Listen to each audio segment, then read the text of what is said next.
সিলেট শহরের যে সকল বিল্ডিং রয়েছে এগুলো কিন্তু অত্যন্ত ঝুঁকিপূর্ণ অবস্থা রয়েছে। সিলেটের বেশ কিছু বিল্ডিং, এমন পরিস্থিতিতে সিলেটবাসীর জন্য অনেকটা আতঙ্কের কারণ হচ্ছে এই ভূমিকম্প। আমরা আপনাদেরকে জানিয়ে দেবো আজকে যে কিছুক্ষণ আগে আমরা আরেকটি তথ্য পেয়েছি যে ফের ভূমিকম্পে কেঁপেছে দেশ, এবং সেই তথ্যটি আমরা আপনাদেরকে জানাবো। আপনারা যারা যেখান থেকে যুক্ত আছেন একটু কমেন্ট করে জানাবেন আপনারা এই মুহূর্তে কোন জায়গা থেকে দেখছেন, আমার কথা আপনারা ক্লিয়ার শুনতে পাচ্ছেন কিনা, সাউন্ড সিস্টেম ঠিক আছে কিনা একটু জানাবেন। বিভিন্ন জায়গা থেকে অনেকেই যুক্ত হচ্ছেন আমাদের সাথে, প্রত্যেককে অসংখ্য ধন্যবাদ জানাচ্ছি এই মুহূর্তে আমাদের সাথে সরাসরি লাইভে সংযুক্ত থাকার জন্য। আমরা যদি আপনাকে জানানোর চেষ্টা করি, 24 ঘন্টা না পেরোতেই ঢাকার গাজীপুরে বাইপেলে ফের ভূমিকম্প অনুভব হয়েছে। কম্পন রেকর্ড করায় ফের আবহাওয়া অধিদপ্তর ভূমিকম্প পর্যবেক্ষণ ও গবেষণা কেন্দ্র। শনিবার 22 নভেম্বর সকাল 10:35 এই কম্পন রেকর্ড করা হয় এবং রিক্টার স্কেলে এর মাত্রা ছিল 3.3। এই তথ্য নিশ্চিত করেছেন ভূমিকম্প পর্যবেক্ষণ ও গবেষণা কেন্দ্রের দায়িত্বরত পেশাগত সহকারী নিজামুদ্দিন আহমেদ। তিনি বলেন যে এটি একটি মাইনর ভূমিকম্প, এর উৎপত্তিস্থল বাইপয়েল। এর আগে শুক্রবার সকালে ঢাকা থেকে 13 কিলোমিটার পূর্বে 5.7 মাত্রার একটি ভূমিকম্প অনুভূত হয়। এতে 2 শিশু সহ 10 জন প্রাণ হারিয়েছে। এর মধ্যে ঢাকা 4 জন, নরসিংদীতে 5 জন ও নারায়ণগঞ্জে 1 জন মারা গেছেন। এছাড়া বিভিন্ন জেলায় কয়েকশো মানুষ আহত হয়েছে। ভূমিকম্পের সর্বোচ্চ ঝুঁকিতে সিলেট শহর সহ যেসব জেলা আমরা যদি জানানোর চেষ্টা করি, ভূমিকম্পের ঝুঁকি বিবেচনায় সমগ্র বাংলাদেশকে মোট 3টি জোনে ভাগ করা হয়েছে। এর মধ্যে উচ্চ ঝুঁকির আওতাভুক্ত অঞ্চলে জোন 1, মাঝারি ঝুঁকিপূর্ণ এলাকা জোন 2 এবং জোন 3 এর এলাকা নিম্ন ঝুঁকিপ্রবণ হিসাবে চিহ্নিত। আবহাওয়া অধিদপ্তরের মানচিত্রে দেশের ভূমিকম্প ঝুঁকিপ্রবণ এলাকা চিহ্নিত করা হয়। প্রকাশিত মানচিত্র অনুযায়ী দেশের উত্তর ও দক্ষিণ পূর্বাঞ্চলে কয়েকটি এলাকায় জোন 1 এর আওতায় সর্বোচ্চ ঝুঁকিপ্রবণ হিসাবে চিহ্নিত। সাধারণত ফল্ট লাইন বা প্লেট বাউন্ডারির আশপাশের এলাকা ভূমিকম্পের ক্ষেত্রে ঝুঁকিপূর্ণ। বিশেষ করে সিলেট, ময়মনসিংহ বিভাগের 9টি জেলা এবং ঢাকা বিভাগের টাঙ্গাইল, গাজীপুর, নরসিংদী কিছু অংশ, পুরো কিশোরগঞ্জ জেলা, কুমিল্লা বিভাগ, ব্রাহ্মণবাড়িয়া, পার্বত্য, খাগড়াছড়ি, রাঙ্গামাটির বেশ কিছু এলাকা ঝুঁকিপ্রবণ। তবে জোন 3 এর এলাকা হিসাবে খুলনা, যশোর, বরিশাল, পটুয়াখালী এলাকায় ভূমিকম্পের ঝুঁকি সর্বনিম্ন। প্রাপ্ত পরিসংখ্যান দেখা যায় 1973 থেকে 2015 সাল পর্যন্ত দেশে অন্তত 5 বা বেশ জোরালো ভূমিকম্প অনুভূত হয়। এর প্রায় সবগুলো উৎপত্তিস্থল ছিল সিলেট, মৌলভীবাজার, রাঙ্গামাটি, বান্দরবান, কক্সবাজার এলাকা। ফলে ভবিষ্যতে এসব এলাকায় আরো বড় ধরনের কম্পনের আশঙ্কা রয়েছে। এছাড়া ভারতের উত্তর ও পূর্বাঞ্চলে রাজ্য আসাম, মেঘালয় সীমান্তলগ্ন সিলেট, ময়মনসিংহ অঞ্চলে উচ্চমাত্রার ঝুঁকিপ্রবণ হিসাবে চিহ্নিত করা হয়। সংশ্লিষ্টরা বলছে বাংলাদেশের চারপাশে ভূমিকম্পের 5টি উৎপত্তি স্থল চিহ্নিত করা আছে।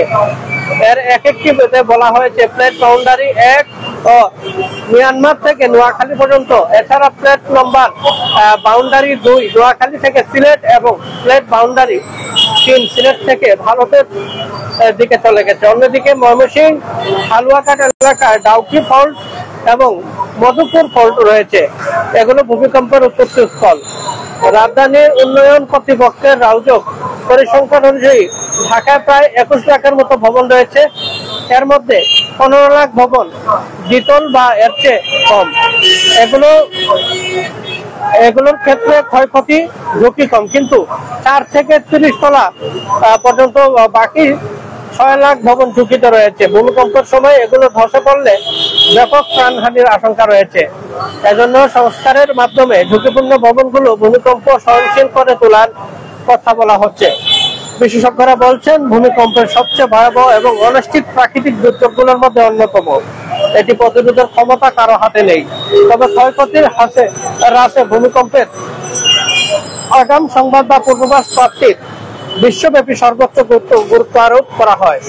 এক্ষেত্রে উন্নত দেশগুলোর বৈজ্ঞানিক গবেষণা বেশ অগ্রগতি হয়েছে। ভূমিকম্পের আগাম পূর্বাভাসের গবেষণায় জাপান, দক্ষিণ কোরিয়া এবং যুক্তরাষ্ট্র সহ আরো বেশ কয়েকটি দেশ বিপুল অর্থ বিনিয়োগ করে। ভূমিকম্পের মতো দুর্যোগ মোকাবেলায় বাংলাদেশ বিদ্যমান সক্ষমতা প্রসঙ্গে জানতে চাইলে বাংলাদেশ প্রকৌশল বিশ্ববিদ্যালয়ের বুয়েট অধ্যাপক ডক্টর মেহেদী হাসান আনসারী বলেন, বাংলাদেশ অনেক আগে থেকেই ভূমিকম্পের ঝুঁকিতে রয়েছে। শুক্রবারে ভূমিকম্প সেই আতঙ্ক হয়তো আরো কিছুটা বাড়িয়ে দিয়েছে।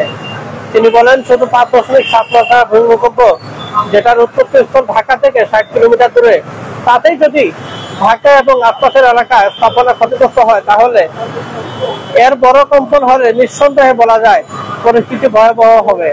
বিল্ডিং কোড অনুসরণ ছাড়াই রাজধানীতে অহরহ ভবন নির্মিত হয়েছে। সরকার এই বিষয়গুলো ভাবতে হবে। দর্শক, আপনারা অনেকে যুক্ত হচ্ছেন বিভিন্ন জায়গা থেকে। প্রত্যেককে বলবো লাইভটি শেয়ার করে সকলকে দেখার সুযোগ করে দেবেন এবং জানাবেন আপনারা এই মুহূর্তে কোন জায়গা থেকে যুক্ত আছেন। আজকে কিন্তু ফের ভূমিকম্পে কিন্তু কেঁপেছে ঢাকার মতো শহর এবং এই ভূমিকম্পের ফলে জনমনে কিন্তু আতঙ্ক তৈরি হয়েছে। প্রত্যেকেই কিন্তু আসলে এখন ভাবছেন যে ভূমিকম্প মাত্রা ছিল 5.7 মাত্রার, সেই ভূমিকম্প ইতিমধ্যে আমরা দেখতে পাচ্ছি যে সেই ভূমিকম্পে ঢাকার নরসিংদীতে 5 জন মানুষ নিহত হয়েছে। এছাড়া নিহতের তথ্য যদি বলি, নারায়ণগঞ্জে 1 জন। এছাড়া আমরা যদি আমাদের হাতে যে তথ্যগুলো একের পর এক আসছে, সেই তথ্যগুলো যদি আমরা আপনাদেরকে জানানোর চেষ্টা করি, আপনারা প্রত্যেককে বলবো আপনারা ভূমিকম্পে আতঙ্কিত নয়, সাবধান হন।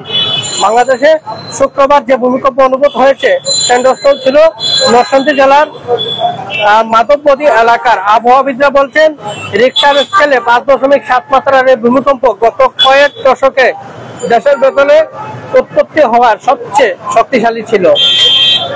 এর আগে সিলেট, নোয়াখালী অঞ্চলে ভূমিকম্পের উৎপত্তি রয়েছে, তবে ভূমিকম্পের কেন্দ্র ঢাকা আরো কাছে নরসিংদীতে। ভূমিকম্প নিয়ে গবেষকরা মনে করেন, অনেকেই বলছে এর আগে ঢাকার এত কাছে এই মাত্রার ভূমিকম্প উৎপত্তিস্থল হওয়ার ঘটনা ঘটেনি। বাংলাদেশ প্রকৌশল বিশ্ববিদ্যালয়ের প্রকৌশল বিভাগের অধ্যাপক ও ভূমিকম্প গবেষক মেহেদী আহমেদ আনসারী বলেন, বাংলাদেশের মধ্যে টেকটনিক প্লেটের যে 5টি সোর্স আছে, তার মধ্যে নোয়াখালী থেকে শুরু করে কক্সবাজার, নোয়াখালী থেকে সিলেট এবং আরেকটি সিলেট থেকে ভারতের দিকে চলে গেছে। নোয়াখালী থেকে সিলেট এই অংশে যে বড় ফাটল রয়েছে, তার একটি ছোট অংশ নরসিংদী।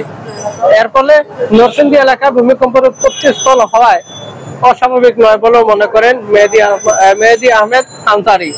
এদিকে রাজধানীতে 5.7 মাত্রার আকস্মিক একটি শক্তিশালী ভূমিকম্পের দুর্ঘটনায় সম্পর্কিত তথ্য আদান প্রদান ও যোগাযোগের জন্য ঢাকা জেলা প্রশাসন থেকে জরুরি নিয়ন্ত্রণ কক্ষ চালু করা হয়েছে। এই ভূমিকম্পে এখন পর্যন্ত 10 জন নিহত হয়েছে এবং প্রায় 250 শতাধিকের উপর আহত হয়েছে। এছাড়া নগরীতে বেশ কিছু ভবন ক্ষতিগ্রস্ত হয়েছে। এর মধ্যে দুর্ঘটনা সম্পর্কিত সার্বিক তথ্য আদান প্রদানের জন্য জরুরি নিয়ন্ত্রণ কক্ষ চালু করেছে ঢাকা জেলা প্রশাসন।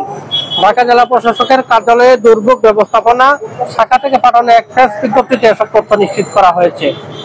বিজ্ঞপ্তিতে বলা হয়, শুক্রবার সকাল 10:38 এই ভূমিকম্পের অনুভূত হয়। ভূমিকম্পের পরপরই ক্ষয়ক্ষতির সার্বিক পরিস্থিতি পর্যবেক্ষণ এবং প্রয়োজনীয় উদ্ধার তৎপরতা পরিচালনার জন্য ঢাকা জেলা প্রশাসকের কার্যালয়ে জরুরি ভিত্তিতে একটি নিয়ন্ত্রণ কক্ষ বা কন্ট্রোল রুম খোলা হয়েছে। ঢাকা জেলা প্রশাসক মোহাম্মদ রেজাউল করিম স্বাক্ষরিত ওই বিজ্ঞপ্তিতে দুর্ঘটনা সম্পর্কিত যে কোনো তথ্য আদান প্রদান জরুরি প্রয়োজনে নিয়ন্ত্রণ কক্ষের নম্বরে যোগাযোগ করার জন্য সর্বসাধারণকে বিশেষভাবে অনুরোধ করা হয়েছে।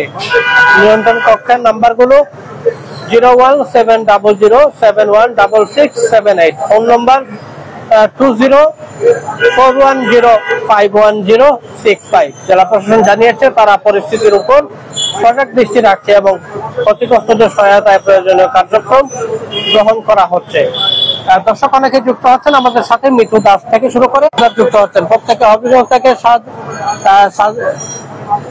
শাহিনুর মিয়া যুক্ত হচ্ছেন, আরো অনেকে যুক্ত হচ্ছেন। প্রত্যেককে বলবো আপনারা যে যেখান থেকে দেখছেন লাইভটি শেয়ার করে সকলকে দেখার সুযোগ করে দিবেন। এবং এই যে একের পর এক ভূমিকম্প আসলে বাংলাদেশে শুরু হয়েছে, এতে ইতিমধ্যে আমরা আসলে সর্বকালের সেরা কাঁপুনি আমরা বলতে পারি, যেটি মাত্রা ছিল 5.7 মাত্রার, এবং যে ভূমিকম্পের কাঁপুনিতে ইতিমধ্যে প্রায় 10 জনের মতো নিহত হয়েছে। দেশে 2 দিনে টানা তৃতীয়বারের মতো ভূমিকম্প অনুভূত হয়েছে। শনিবার 22 নভেম্বর সন্ধ্যা